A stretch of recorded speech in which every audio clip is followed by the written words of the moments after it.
Thank you. And let me just go. Let me just mention again the agencies that are involved in this case.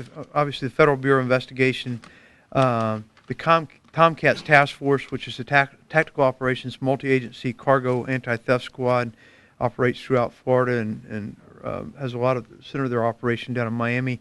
Office of Special Investigations with the Air Force, United States Attorney's Office in the Florida Middle District with Mr. O'Neill's office, and also the United States Attorney's Office in the Florida Southern District. The Drug Enforcement Administration, specifically the office in Miami, Office of the Statewide Prosecutor, the Miami-Dade Police Department, Hialeah Gardens Police Department, Immigration, Customs, and Enforcement, Florida Department of Law Enforcement, and the Florida Department of Transportation. Okay, I think we can move to the PowerPoint now. Where would you like us all? Let me talk a little bit. We're going to be talking about cargo theft a little bit this morning, which will lead into the case I'm going to describe to you. We say in this country alone, and these are estimates that the FBI tries to keep the estimates from across the country, but cargo theft in this country is about a $30 billion a year industry. That's what the losses are estimated. FreightWatch International, which tracks these type of statistics, reported 117 different incidents of cargo theft in Florida alone in the year 2010. The average loss per incident is about about $500,000, just shy of $500,000, and there were over 28 losses in Florida last year of more than $1 million. In your handout, I think we have some more of the high-profile, high-dollar occurrences that occurred in Florida over this past year, and I'm sure you can easily look at those and see the magnitude of this problem. In 2008, we've had approximately 17 incidents involving cargo theft, high-dollar warehouse thefts, which are in the same family that are investigated by our agency, and over $15 million in losses. I want to describe to you the incident we're going to be talking about today, which is the iGOV case. iGOV is a defense contractor. They are classified as a top secret facility, and specifically this case dealt with SOCOM. They supply communications and computer equipment to the United States Special Forces. SOCOM generally would place an order with iGOV. iGOV would, in this case, order the computers from Panasonic. Computers originated out of Mississippi.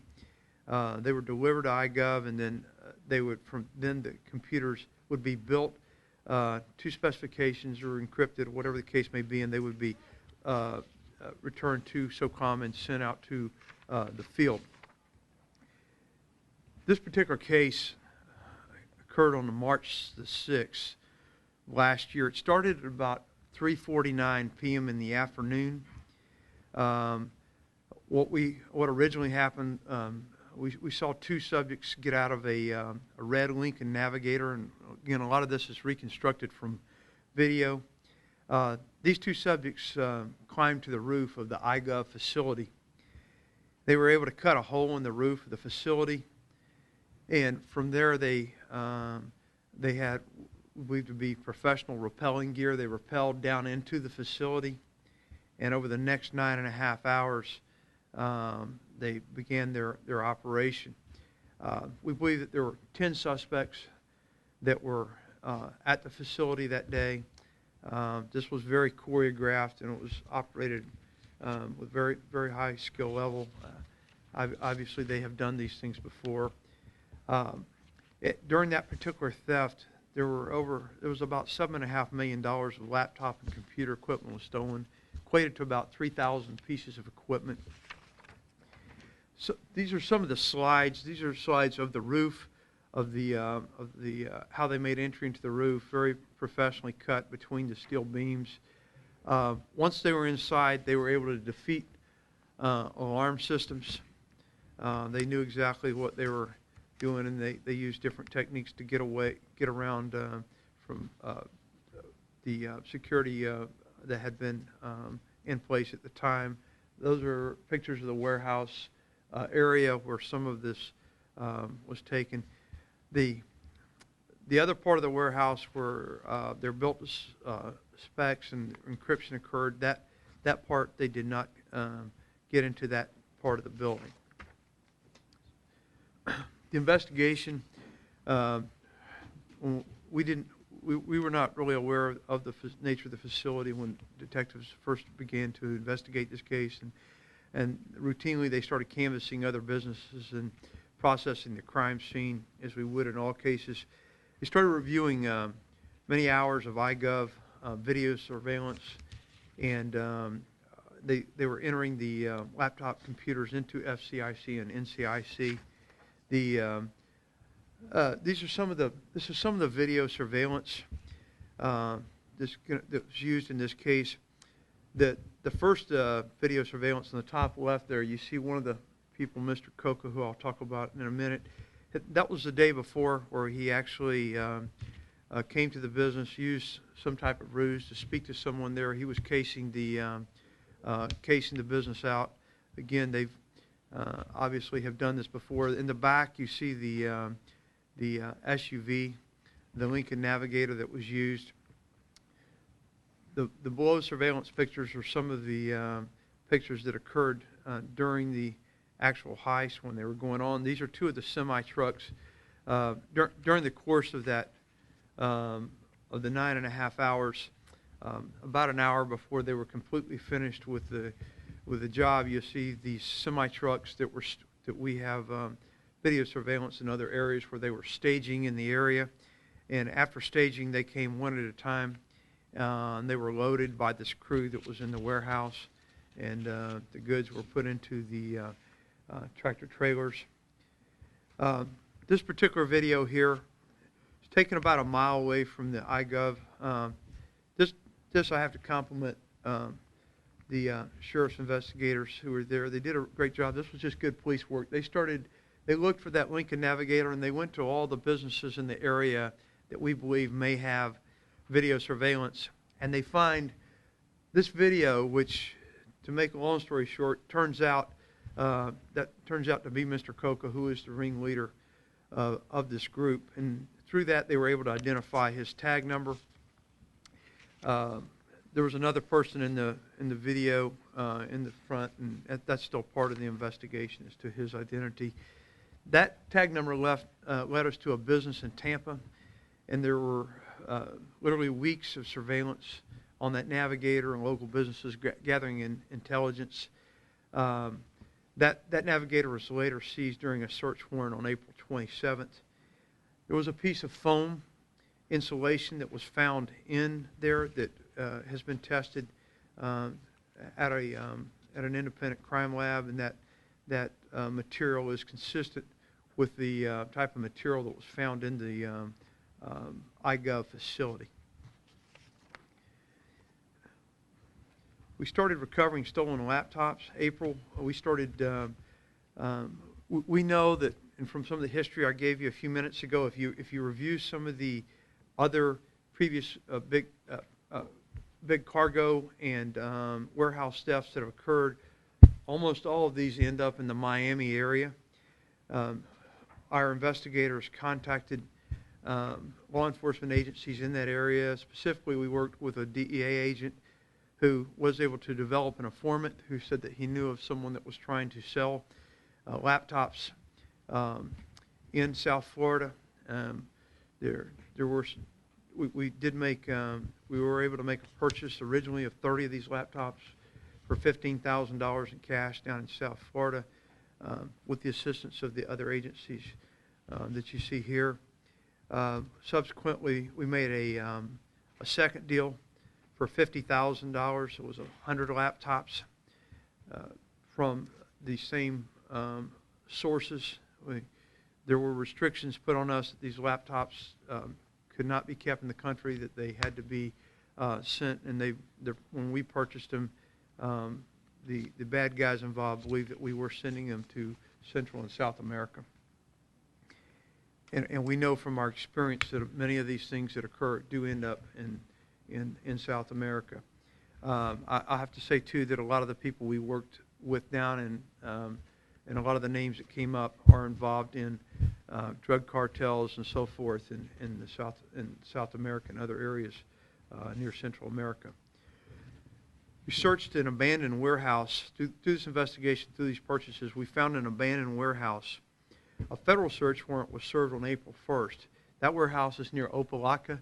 It was a warehouse that was abandoned. There was no lease on the warehouse, but yet they had most of the bulk of the computers were still in that warehouse, so they were doing their dealings out of there. We recovered at that time about 1,900 computers, just shy of $5 million of the original $7 million of computers that were stolen from the iGOV facility. Today we continue to find these computers on Amazon, eBay.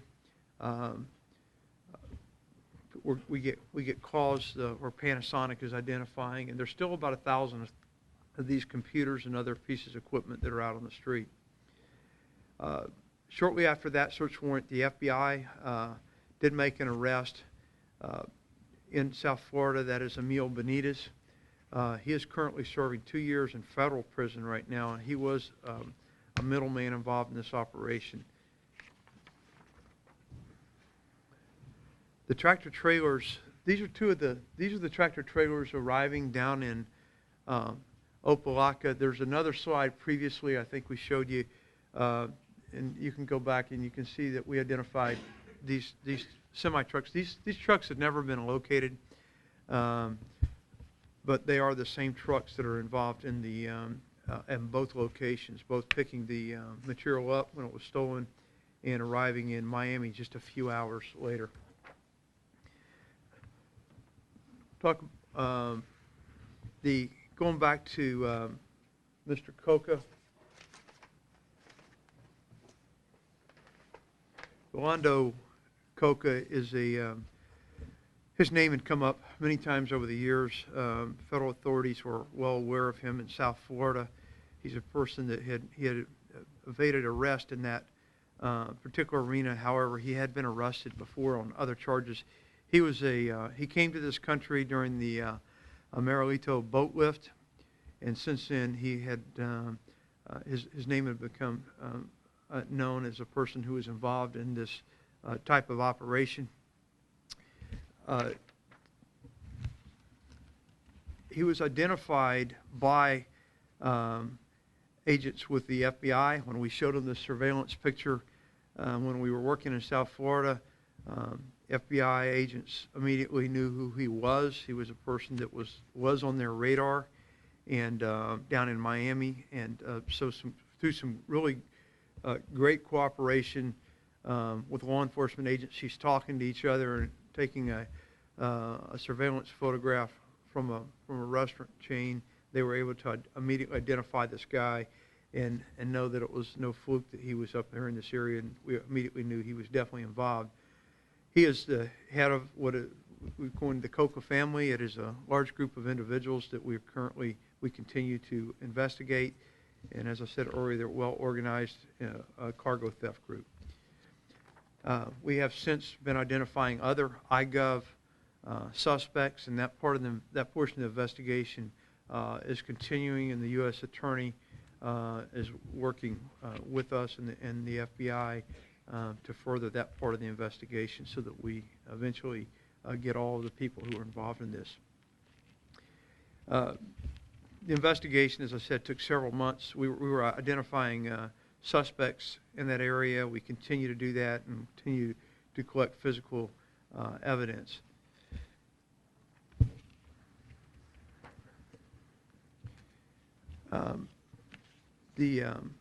There were other electronics means that were used during the course of the investigation where we were able to make determinations that these people were in the Tampa area during the times of these cases, and we believe there's high probability that they are involved in other high-profile cases that we've had in this area and potentially around the country due to the MO that they used. Rolando Coca's, just a little further on him, his DNA was also found at 2 locations at the business, so he is positively identified as being there. And of course, he was the main ringleader, and we believe the brains behind the operation. In December of last year, right at the end of the year, he was indicted by the U.S. Attorney's Office for theft of government property, and he was indicted here in the Middle District of Florida by Mr. O'Neill's office. He will be back here in our custody very, very, very shortly, if not already, after his arrest that occurred in January. There are many more suspects that we are currently looking at right now, and we do anticipate further indictments and arrests in this case. Be glad if I or anybody else who's willing to take any questions. Yes. Where exactly is iGOV located? iGOV is located off of Tampa East Boulevard in that facility. Down in southeast Tampa. And how did these suspects know that there were computers in this warehouse? I mean, can you sort of explain how they figured out their computers? Well, we can't really go into that, but other than all of these cases sometimes are involving potential inside information, and we're still looking at that. I know the Department of Defense, OSI, are looking at that, and I will tell you that the security has been much improved at that facility as a result of that. Sheriff, could you speak to more about this investigation? I mean, this is a huge case. I mean, talk about your detectives and the work they did. Well, it is a huge case, and most things like this, that end up being big cases do start locally. I can't say enough about the great police work that these guys behind me did leading up to this case, because when we first saw it, it appeared to be a routine. We routinely have burglaries, things like that. I think very quickly these guys recognized the potential for this, and even though it turned out there is no threat, that the computers that were stolen did not threaten our national security, but that potential was there, and they were very quickly tuned in on that, and so they did a great job. And I mean, searching video surveillance miles away that time, for that time of morning, and figuring out who may have been out there, which eventually led to us being able to identify him, was great work on their part, and I've told them as much. You're right down to a McDonald's drive-through. Exactly. That's what this case came down to.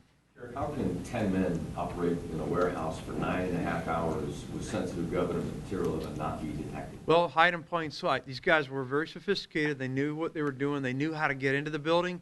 And once they were in, even when the semi-trucks were dropped off, they would back the trailer up.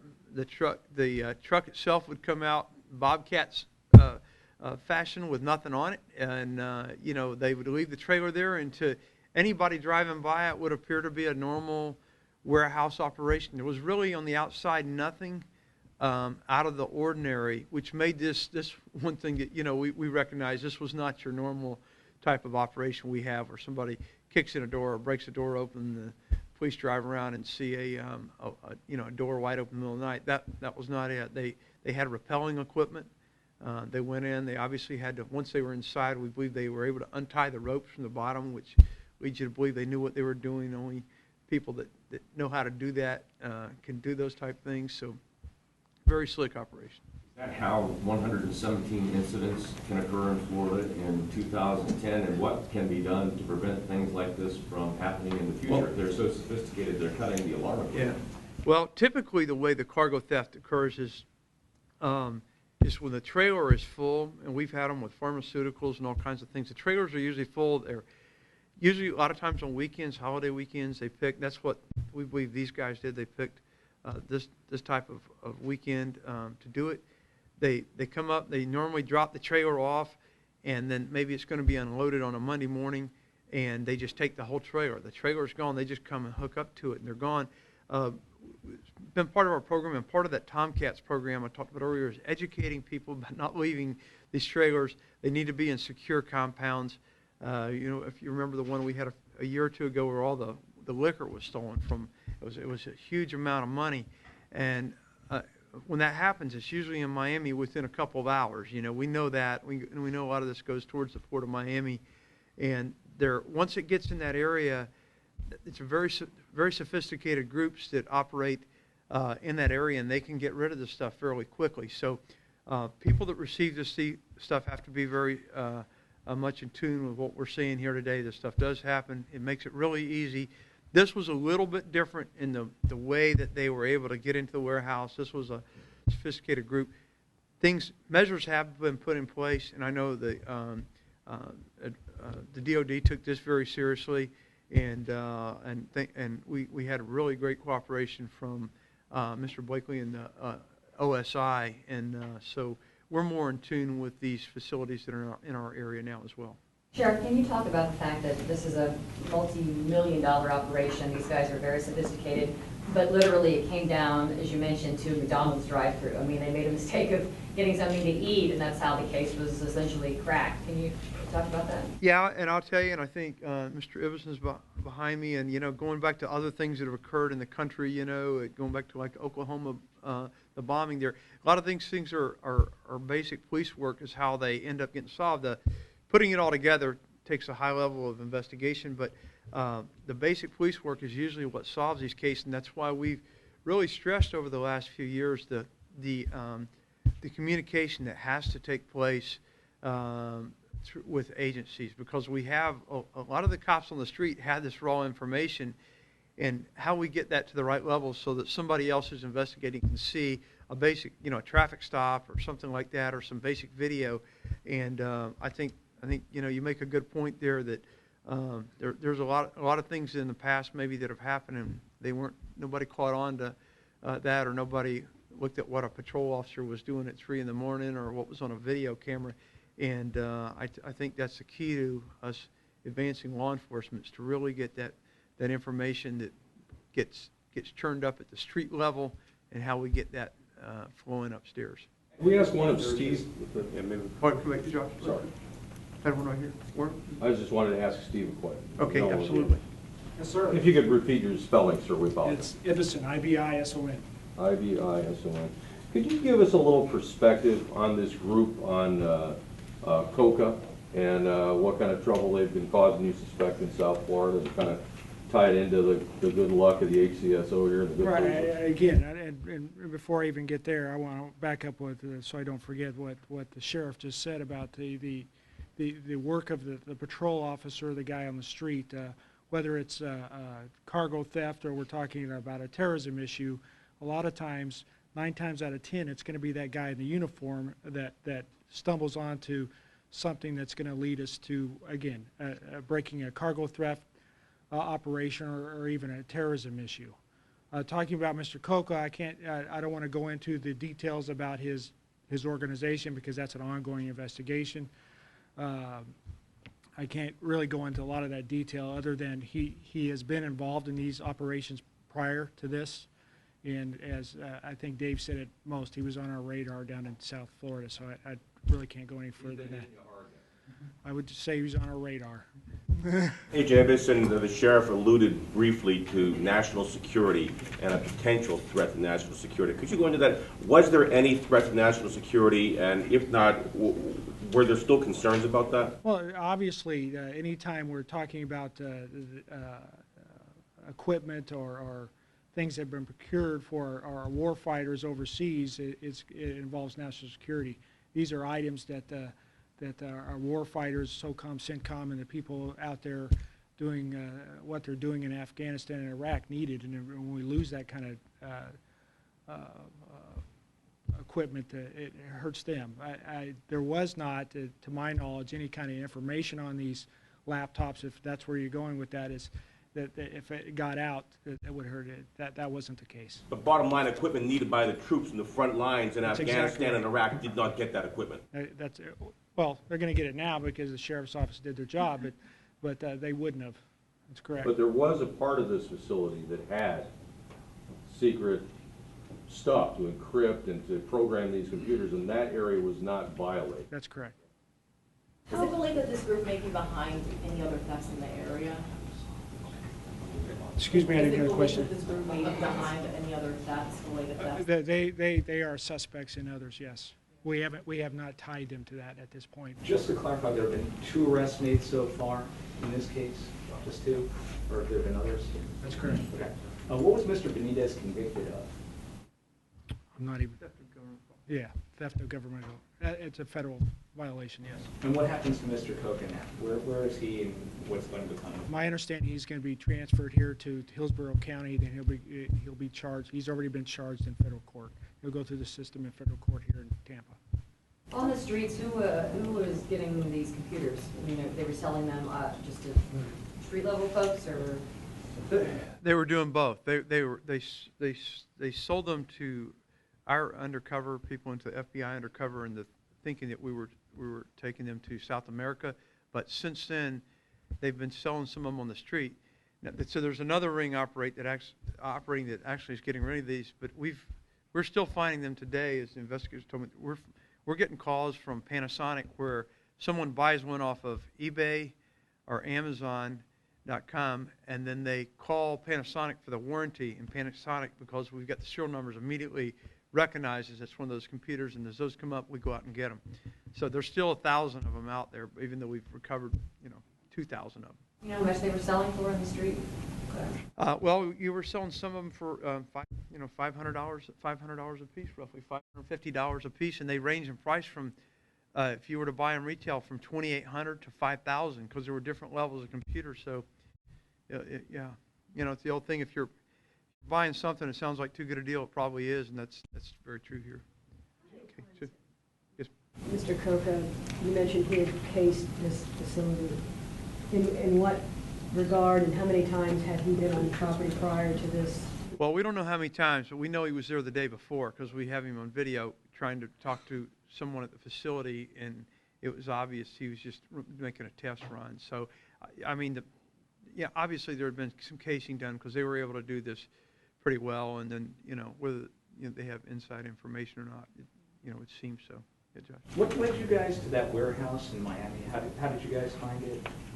That warehouse was part of the undercover operation that we were involved in with the DEA and the FBI in Miami when we started buying these computers down there, which eventually led us, because that's what our goal was, not just to buy a few computers. Our goal was to try to get the bulk of these computers back and find out where the stash was, and that they were pretty successful in that. And when was Mr. Coca identified? I know you mentioned how. When did that actually come together? He was identified not too long after the theft. Within it was, I think, by April or so, they were pretty much onto him, and then there was an investigation. It took all of last year really up until December or so, and then he was subsequently, I think, indicted in December and arrested in January. Okay, they got it, guys. We appreciate it. Thank you all.